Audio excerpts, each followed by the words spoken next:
Udah dekat belum? Selamat sore Bu Mia, teman. Pada kesempatan kali ini, kami dari kelompok 10 yang terdiri atas Bagas Asa, Firda, saya sendiri, Stefanus, dan Siva akan mengenai sistem manajemen toko obat sebagai proyek akhir daskom kami. Next. Jadi di sini kita akan menjelaskan mengenai 6 hal, yaitu yang pertama adalah tujuan proyek, yang kedua adalah user atau pengguna, yang ketiga adalah menu dan fitur, yang keempat adalah sistem dan batasan, yang kelima adalah algoritma dan pemrogramannya, dan yang keenam, kelompok kami akan melakukan demo pada programnya. Next. Jadi di sini adalah tujuan dari proyek yang telah kami rancang. Jadi program ini bertujuan untuk mengelola obat sekaligus informasi terkait karakteristik dari obat-obatan. Selain itu, adanya program yang kelompok kami buat ini berguna untuk memudahkan petugas apoteker dalam menjalankan pekerjaan. Bisa di next.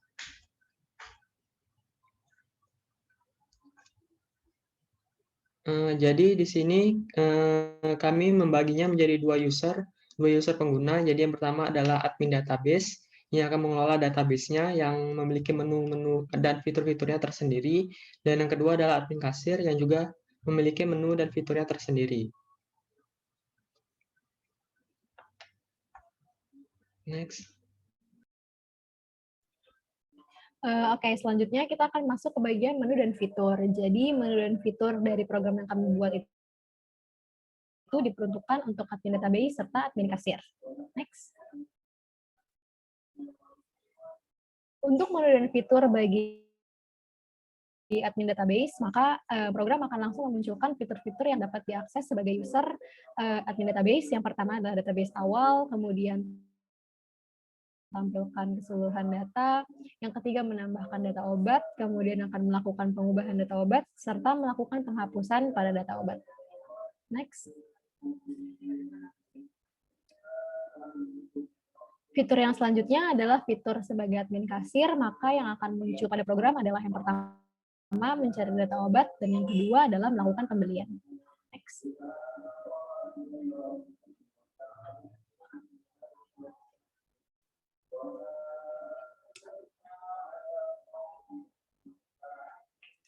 Kemudian dari program kami sendiri terdapat sistem dan batasan yang ada di dalam program kami secara keseluruhan. Yang pertama adalah database, di mana obat yang terdapat pada database adalah obat yang sering dijumpai di apotek, meskipun jenis obat baru dapat langsung diinputkan ke dalam database secara manual oleh user.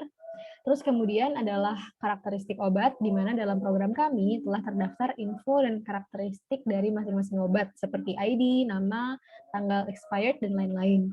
Namun, adanya penambahan karakteristik harus dilakukan perubahan algoritma pada pemrogramannya.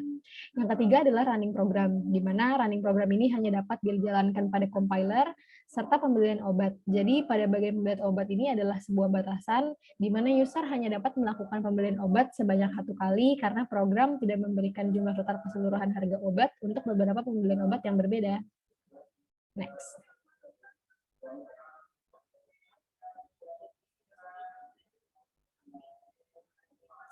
Kemudian adalah algoritma dan pemrograman. Jadi kami mengimplementasikan beberapa modul dalam program ini. Yang pertama adalah algoritma, kemudian kami juga menggunakan conditional statement, kemudian ada looping and iteration, ada juga array, ada pointer, dan juga ada structure.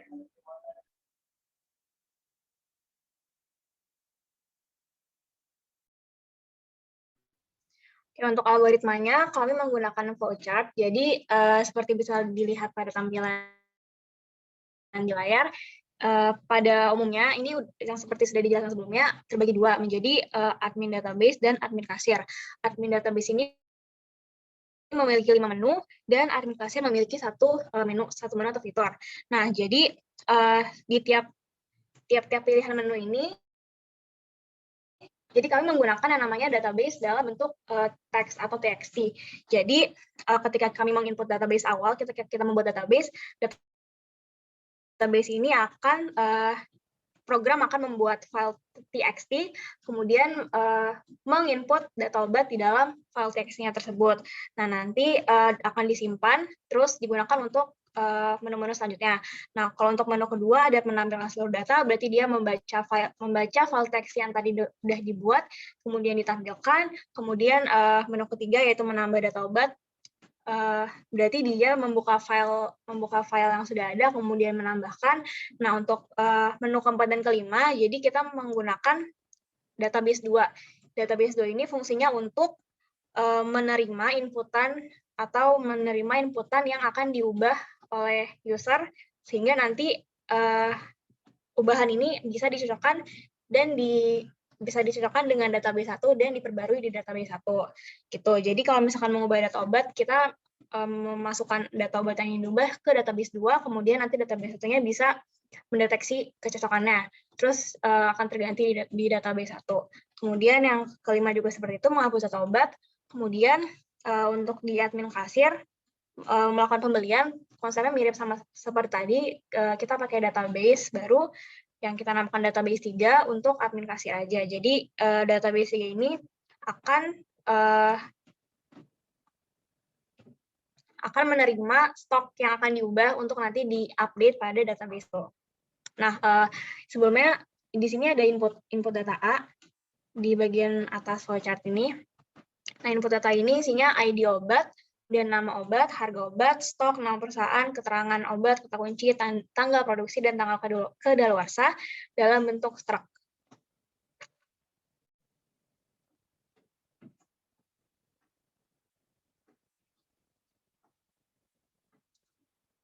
Oke, kemudian demo programnya.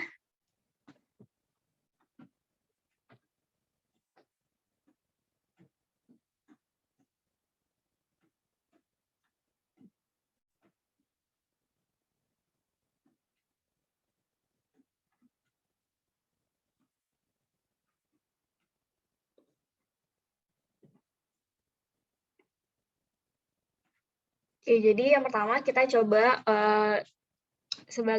berperan sebagai user admin database. Jadi kita pencet 1.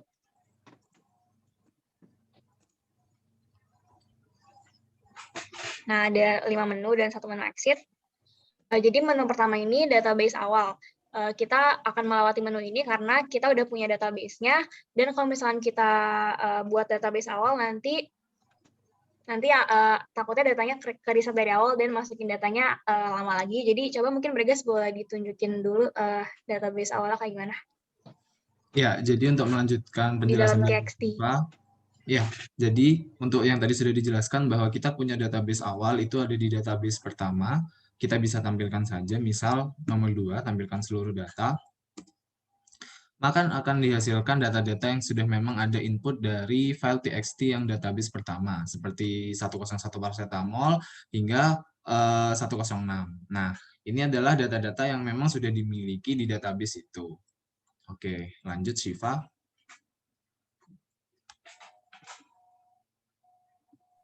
Oke, selanjutnya kita akan coba menambah data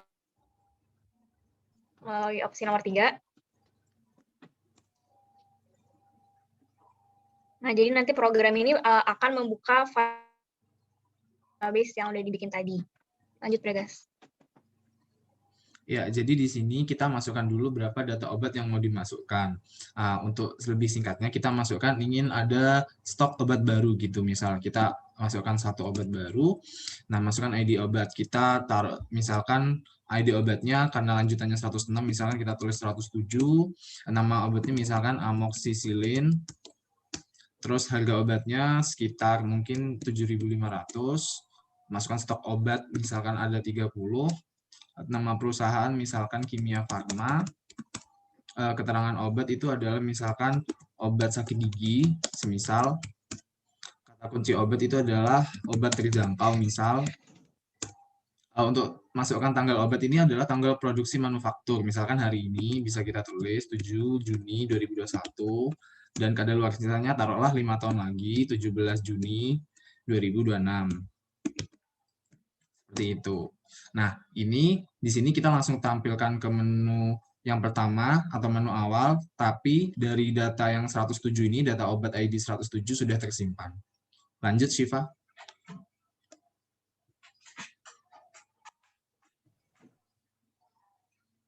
Oke, mau coba dicek dulu Bre di tampilan seluruh data. Oke, kita coba cek dulu di tampilan seluruh data. Terbukti data kode obat 107 yaitu amoxicillin sudah ada di database kita. Lanjut. Oke, selanjutnya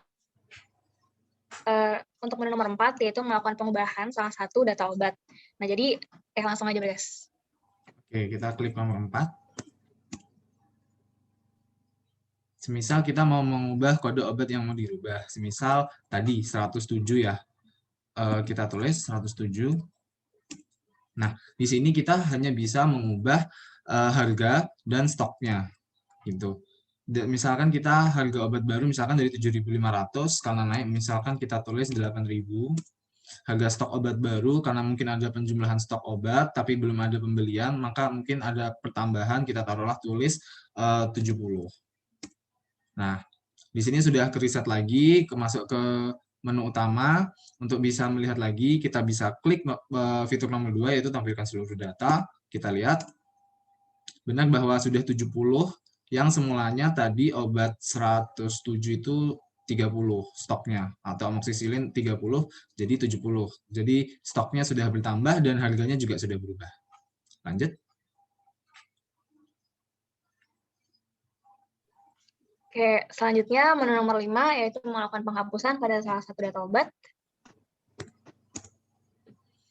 Nah, jadi misalkan masukkan kode obat yang mau dihapus. Misalkan saja nomor 106, misalkan obat cinta. Karena memang ada salah input atau gimana, misalkan kode 106 ingin kita hapus dari database kita. Misal 106. Nah, ini langsung kehapus. Jadi, data-data dari obat 106 obat cinta dan karakteristiknya sudah tidak ada di database. Untuk lebih jelasnya, kita cek lagi tampilan seluruh data yang kita punya di database. Nah, jadi habisnya 105, dia langsung muncul 107. Jadi 106 sudah tidak tersedia lagi di database kita. Begitu. Lanjut. Oke, selanjutnya kita coba exit, kemudian beralih ke user sebagai kasir.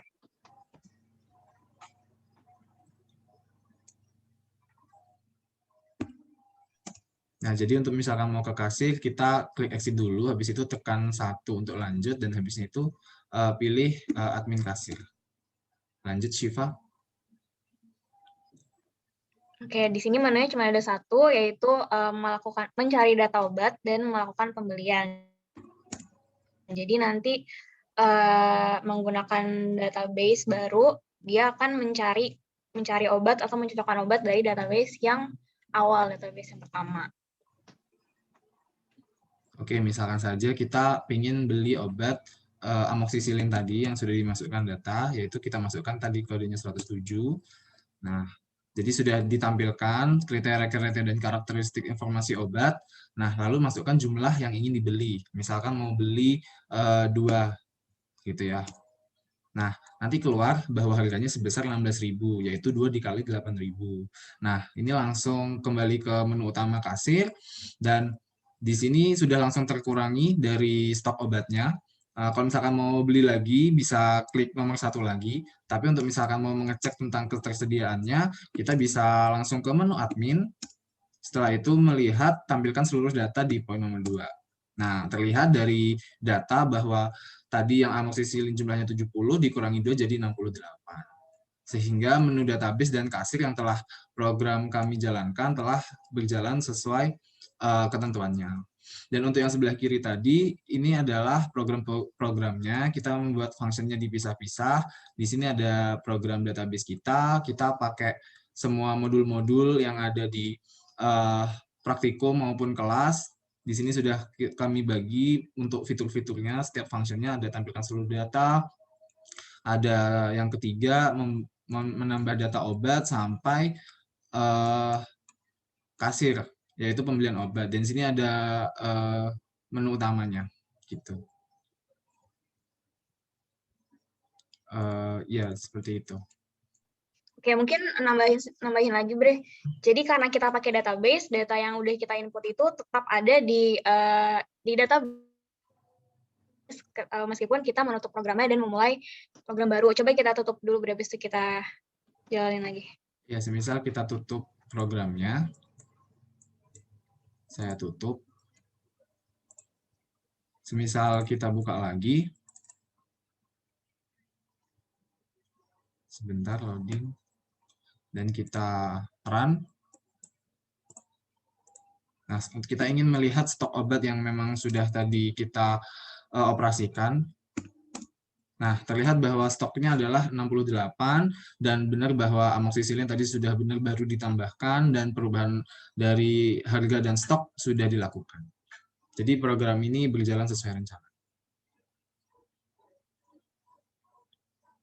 Oke, sekian presentasi dari kelompok kami. Kurang lebihnya mohon maaf. Wassalamualaikum warahmatullahi wabarakatuh.